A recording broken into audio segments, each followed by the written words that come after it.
It's 1939 and the Allies are teaming up against the Axis in the Second World War. You and up to 3 other players command the military forces of Germany, the United Kingdom, Japan, and the Soviet Union, controlling areas, conducting diplomacy, and researching technologies in Total Domination, which was designed by Wei Chang and published by Phalanx, who sponsored this video. Hi everyone, my name is Candace Harris from Board Game Geek. We've got operations to plan and areas to control, so let's get down to the table to learn how to play Total Domination. Total Domination is a card-driven strategic wargame for 1 to 4 players that's playable in 90 minutes. Players team up as the Axis or Allies powers to command the military forces of Germany, Japan, the UK, and the USSR. During the game, you'll draft and play cards to research technologies, trigger events, and perform military operations to help your team earn victory points while denying them to your opponents. The faction that reaches their VP threshold first during the administrative phase wins, but if no one does this before the end of 1945, the Axis powers win. But before we deploy our armies and fleets, let's go over the setup for Total Domination. To begin setup, place the game board in the center of the table on the basic side and place the Allies Join War and Round boards in the middle of the game board. Each player should choose a different power to play as and sit on the corresponding power side of the board. Take the technology board for your power and a set of cubes, 4 brown, 3 yellow, 3 blue, 3 red, 2 purple, and 1 white. Place the cubes on the diamond spaces on your player board, matching the cube colors to the appropriate spaces, so it looks like this. Take all units assigned to your power and place them in your supply next to your technology board. I'll be setting up a 4-player game, but if you're playing with less than 4 players, be sure to consult the appropriate rules section. Place the round marker in the leftmost box of the round track and the 2 Allies Join War markers in the leftmost boxes of their corresponding tracks. Set all resistance tokens and damage markers aside. Each player's starting units go in their areas as indicated on the game board. Put the VP markers on the VP track in the boxes marked with each power's color and flag. Each player's starting VPs are equal to the VPs they have for controlling their home areas. Take the 4 US cards and 2 China cards from the deck. Shuffle them separately to form the US deck and the China deck, then place them on the indicated spaces on the board. Set aside the 18 solo cards, then shuffle all of the other cards to form a draw deck and place it in the middle of the game board. Finally, place the France and Italy markers near the board. Now you're ready to dive into some World War II action. Total Domination is played over 7 game rounds, and every round represents 1 year starting with 1939. Each round is divided into 3 phases: strategic, action, and administrative. In a 4-player game, 2 players are teamed up as the Allies, representing the UK and USSR powers, competing against the other 2 players who represent the Axis powers of Germany and Japan. Players are competing to earn victory points from controlling areas, influence on cards, and developing technologies. You win the game if your faction reaches or exceeds their victory point threshold when checking for victory in the administrative phase. But if no power reaches its VP threshold by the administrative phase of the last round of the game, the Axis team wins. Before I go over how each phase of the game works, let's first take a closer look at the map, and I'll explain a few core concepts, such as control and supply, so everything else makes more sense. The basic map is an abstracted world map with the North Pole in the center, surrounded by connected areas represented by shapes, squares, circles, and octagons. There are land areas where armies and air fleets can be stacked, island areas where fleets and air fleets can be stacked, and coastal areas where all unit types can be stacked. Colored areas are home areas for the corresponding power, and home areas with 3 stars are capitals of the corresponding power. Adjacent areas are connected by a blue sea link, a brown land link, or a matching colored pair of triangles, which is a second type of land link. Players can deploy land units in areas with a factory icon and sea units in areas with a shipyard crane icon.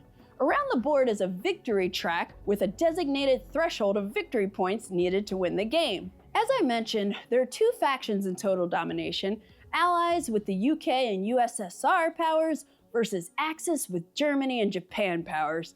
These powers are all controlled by players, but France and Italy are partner powers controlled by specific players. At the start of the game, the UK player controls France, and the German player controls Italy, but control of these partner powers may change several times throughout the game. Also, the US and China start the game as inactive powers that may join the Allies later in the game. Units represent the various forces that each player will control throughout the course of the game, such as armies and fleets, air fleets, U-boats, resistance units. And with your units, you'll be vying for control of different areas to score victory points. The area control rules depend on the type of the area. A power's home area with no enemy units is always controlled by its owning power and is always in supply, even with no friendly units. But if a home area is controlled by enemy units, it's controlled by the player whose units are in the area, with the exception of the capital. If there is one enemy unit in the capital is considered uncontrolled, and the player of the power the capital belongs to loses 3 points. If there are 2 or more enemy units in the capital is treated as controlled by the opponent, and in that case, the player of the power the capital belongs to loses 3 points and the opponent gains 3 points. A neutral area is controlled by the player who has a unit there, and if there is no unit there, it's considered uncontrolled. Any area can be controlled by any player's units, with a few exceptions. U-boats and the resistance can't control any areas, and a player's units cannot enter and therefore can't control the home areas of their teammate. It's also important to note that players immediately gain or lose victory points based on changes in control. When an area changes control, the previous owner loses the appropriate amount of points, and the new controlling country, if there is one, gains a number of points based on the number of stars in the area. Considering this is a war game, I definitely want to mention how supply works too. Your unit is in supply when there is a continuous path of any length through adjacent areas, each controlled by your own powers, not by your teammate's power, from the unit to one of your home areas that has no enemy unit. Your units in your home areas are always in supply. If there is no supply path, the unit is out of supply and won't be able to attack or move. Resistance and U-boats do not need to trace supply and don't interfere with enemy supply line. Now that you're familiar with the map and a few core concepts, let's go over each of the phases. During the strategic phase, first you'll draw and draft new cards. Each player draws the number of cards indicated above the current year. Then you'll draft cards by simultaneously picking one card from your hand, setting it aside to keep, then passing the remaining cards to the next player. In the odd years, 39, 41, 43, and 45, you pass the cards to the player to your left. And in 40, 42, and 44, you pass the cards to the player to your right. As you can see on the year track, in 39, the German player draws 5 cards, and in 41, the Japanese player draws 5 cards. So during the first round of drafting, they picked 2 cards to keep instead of only 1. And in 41, if the Japanese have cards in reserve from 40, then the Japanese player picks 3 cards instead of 2 to keep in the first round of the draft. You'll continue drafting cards by picking a card to keep and passing the remainder until you each have 2 cards in your hand. This is the last round of the draft. Then you each pick 1 card to keep of the remaining 2 and discard the other. Then take the card you set aside into your hand. Next, in player order, each player may discard 1 card from their hand and draw a replacement card from the deck. I haven't gone over the technologies yet, but if you have Enigma technology, you can use it now to draw 2 replacement cards, keep 1, and discard the other. Finally, in player order, each player may use espionage technology, which allows you to look at 3 cards from the hand of one of your opponents. Then you can choose to discard one of those cards. If you do, your opponent draws a replacement card. After this strategic phase, you'll move on to the action phase, where players take turns playing 1 card for operations, technology, events, lend-lease, or to pass. Let's take a look at a few card examples so you can get a feel for the iconography and start to understand how your hand of cards drives the action phase. Cards have multiple uses in Total Domination. Each card has a number between 3 and 6 on the top left side called operation points, or ops. Ops are used to deploy units, move units, attack units, and launch rockets. In the top right corner of each card is a technology icon, so you can play the card face down to develop the corresponding technology. At the bottom of the card, you'll find an event with one or more event icons. The color of the card is relevant only if the card is played for the event, since you can only play the event on a card if it's in your power's color. Let's jump into how each of the actions works in a little more detail, starting with technology. To develop a technology, play the card face down next to the right side of your technology board during the action phase. During the next administrative phase, all players reveal their technologies developed that round, and then they're activated for the rest of the game. Every time you develop a technology, you move or remove a cube linked with that technology on or from your technology board. The cubes for Army, Navy, and engineering technologies are moved to cover an icon under specific technologies, reducing the op cost of the deploy, move, and attack actions. The cubes for intelligence, rocketry, radar, and heavy bombers technologies are removed from the board. The uncovered space indicates that you have developed that technology. Each player can develop only one technology card per round, and they're all nicely summarized on the back of the player aid. There are 5 different types of technologies identified by color. Army techs are brown and increase your efficiency when moving your land units and attacking enemy land units. Navy techs are blue and increase your efficiency when moving your sea units and attacking enemy sea units. Engineering techs are yellow and increase your efficiency when building units and partially protect against rocketry attacks. Intelligence techs are purple and let you manipulate cards during the strategic phase, and they also let you develop higher levels of rocketry technologies. Speaking of, rocketry techs are orange and can force opponents to discard one or more random cards from their hands. Just remember, during the action phase, each player can only develop one technology card per round. You can also play a card to resolve the event icons, but only if your power color matches the card color. After the US joins the war, the UK player can treat US events as their own, and likewise for the Soviet player and China event cards. There are tactics, logistics, science, and influence events, and the event icons are also summarized on the player aid for reference. Tactics events modify the ops on the cards, so if the USSR player plays this event, they get 7 ops points instead of 6. And when you play an event with a +1 or -1 modifier, if it's a +1, you'll put it in front of you or your teammate, and the corresponding player adds 1 op to the value of each card played for operations this round. Conversely, you'll place -1 tactics cards in front of one of your opponents, which subtracts 1 op from each card they play for operations this round. Logistics events let you deploy any unit indicated on the event, move units, and deploy puppets or resistance. You can play the indicated logistic event actions in any order. And with the movement icon, you can move 1 type of any unit. It's also worth noting that you can use this action to move one of your units already on the game board or a new unit which you deployed during this event. Each puppets icon found on Axis player events lets you deploy up to 2 of your armies. Each army must go into a different non-home Axis area, which already has at least 1 of your units and is controlled by you.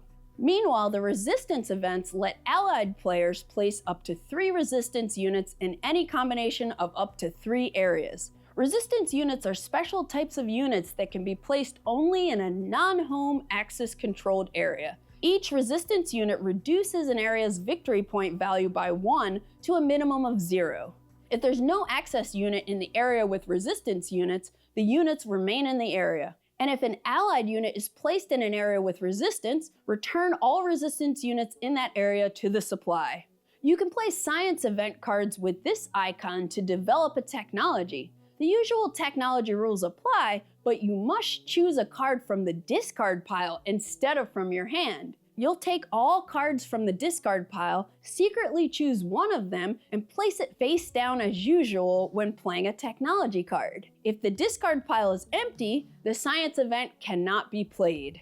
The last type of event icon you'll see is for influence events, which feature a nation's flag and victory points. Place the revealed influence card next to your technology board and immediately gain the indicated number of points. That influence card stays there until the end of the game, or until another player, a teammate or an opponent, plays an influence card with the same country on it. In that case, you'll compare both cards. If the new card has a higher value than the old cards that were already on the table, the new card remains on the table and its owner gains the card's victory points. The old cards with the lower values are discarded and their owners lose that card's points. If the new and old cards have equal values, both cards remain on the table and the new card's owner gains points. If the new card has a lower value than the old card, both influence cards are discarded and the old card's owner loses its VPs. If you're not playing a card for the event icons or to develop a technology, you can play it for operations and use its ops points to deploy, attack, move, or launch a rocket. You can choose any combination of deploying, attacking, and moving in any order with a single card, as long as you don't spend more than the number of ops shown on the card. Also, if you don't spend all of your ops from a card, you can save one op to use later by rotating the played card 90 degrees clockwise. However, you can only have one saved op at any given time during the action phase. Later in this action phase, if you play another card for ops, you can discard the rotated card to add its one saved op to the later card's ops. If you do end up saving an op on a card, be sure to use it before the end of the action phase, because all remaining rotated cards are discarded at that point and their saved ops are lost. It's also important to note that you cannot save one op from discarding a rocket card or after airstrike, and you cannot use only a saved op for operations in a turn.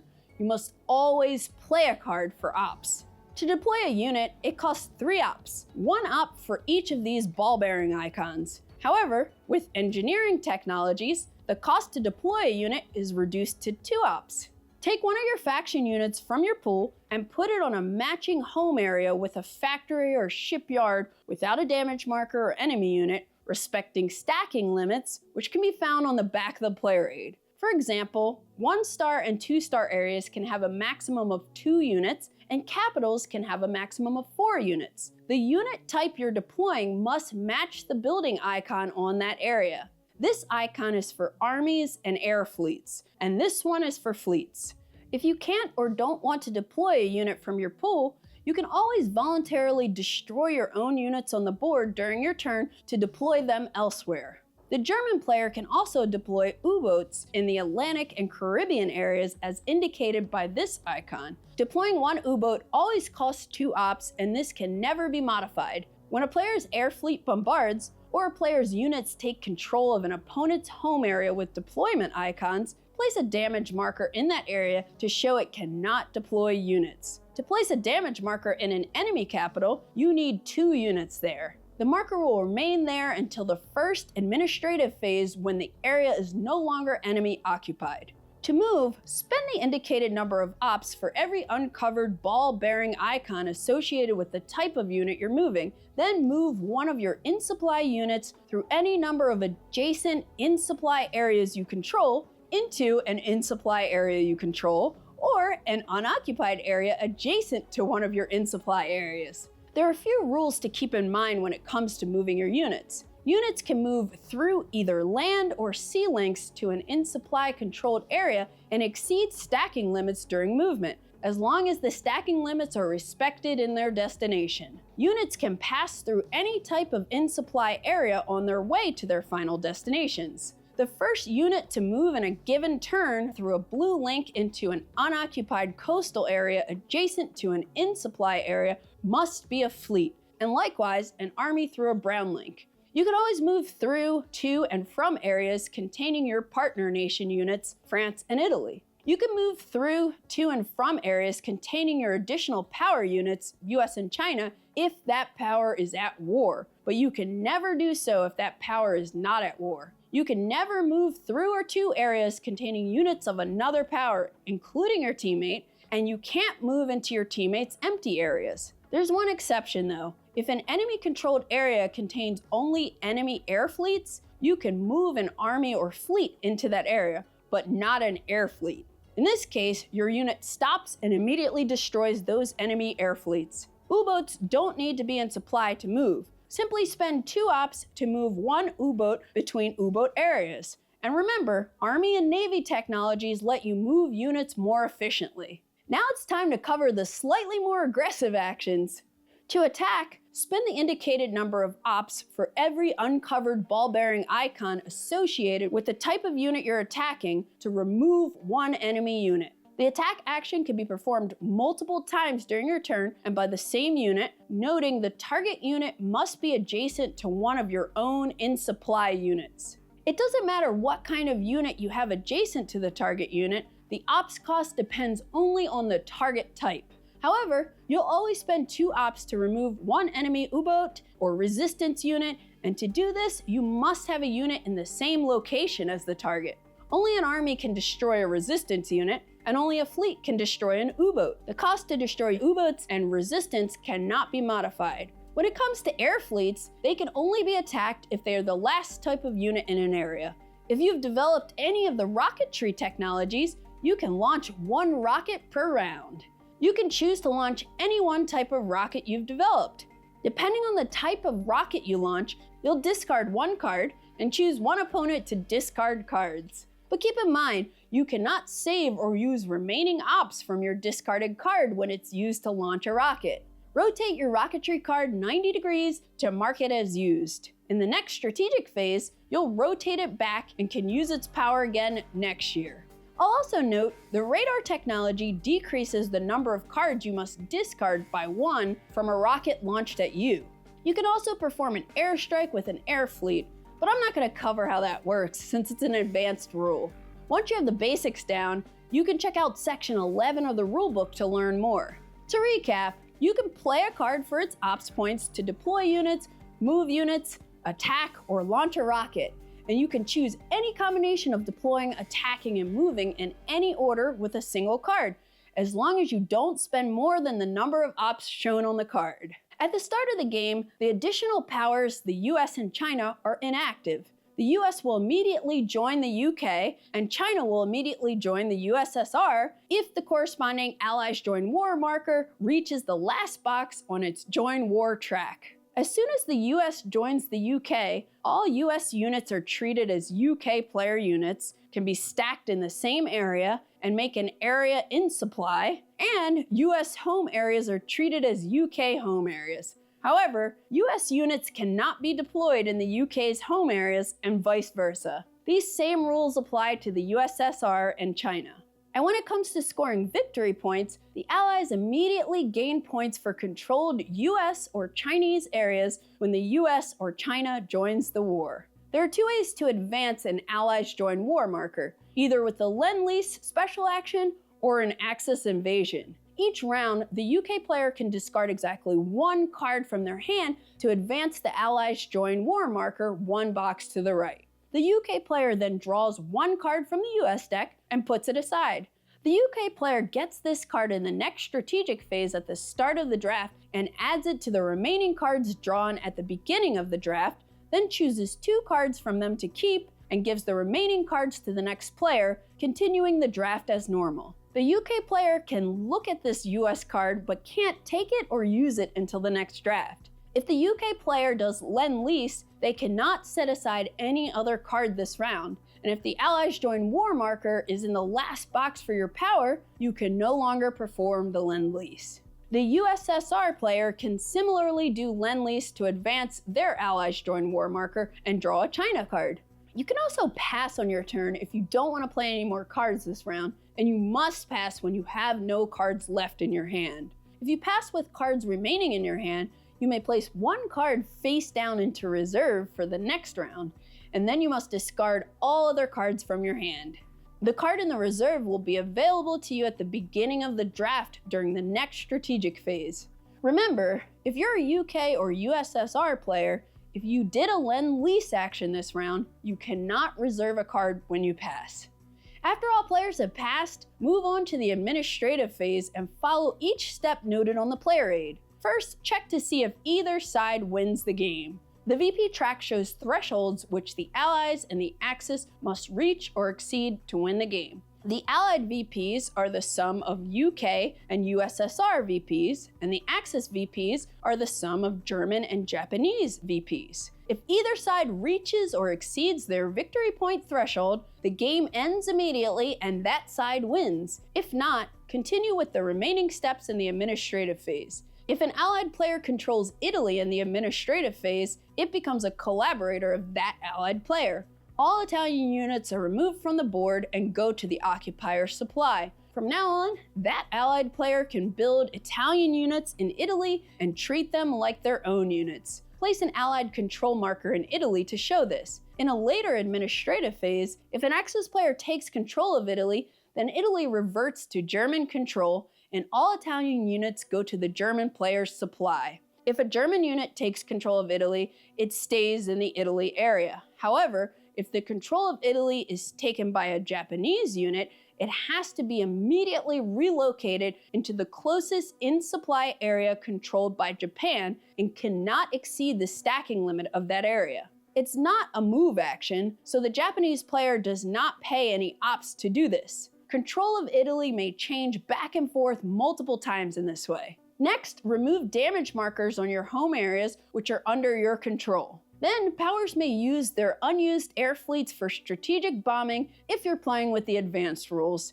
Then refresh all used air fleets and rockets. Flip the air fleet's tokens to their active side and rotate back any used rocket cards. Turn all the technology cards developed last round face up and announce which new technology you have, and adjust your victory points immediately for new technologies. After you've developed your first technology, each time you develop an additional technology of a different color, one that you didn't have, you gain 1 point. So if you've developed at least one technology of every color, you've gained 4 points total. You can easily keep track of this by moving the white cube here on your player board. Finally, advance the round marker to the next year, starting back with the strategic phase. If no power has reached its VP threshold by the administrative phase of 45, the last round of the game, the Axis wins. And that's how you play Total Domination. The rulebook also includes solo rules, rules changes for 2 and 3 players, advanced rules, and different scenarios for playing a shorter game, but I'll leave you to discover those on your own. Total Domination is quick playing, fun, and filled with excellent hand management decisions from the multi-use cards that drive your actions. As you play, you'll be asking yourself, does it make more sense to play this card to develop the technology or to trigger the event icons? Or is it more important to use the ops points to deploy or move units or attack your opponents? All of the technologies are great, and it's really satisfying to choose your own adventure when it comes to developing technologies during the game, which help you play more efficiently. Also, the 4-player 2v2 team dynamic is great, but it's nice having the flexibility to play with lower player counts, and solo as well. If Total Domination looks like a game you'd enjoy, be sure to check out its page on Board Game Geek to learn more. I'm Candace Harris from Board Game Geek, and that is how you play Total Domination. Have a wonderful day.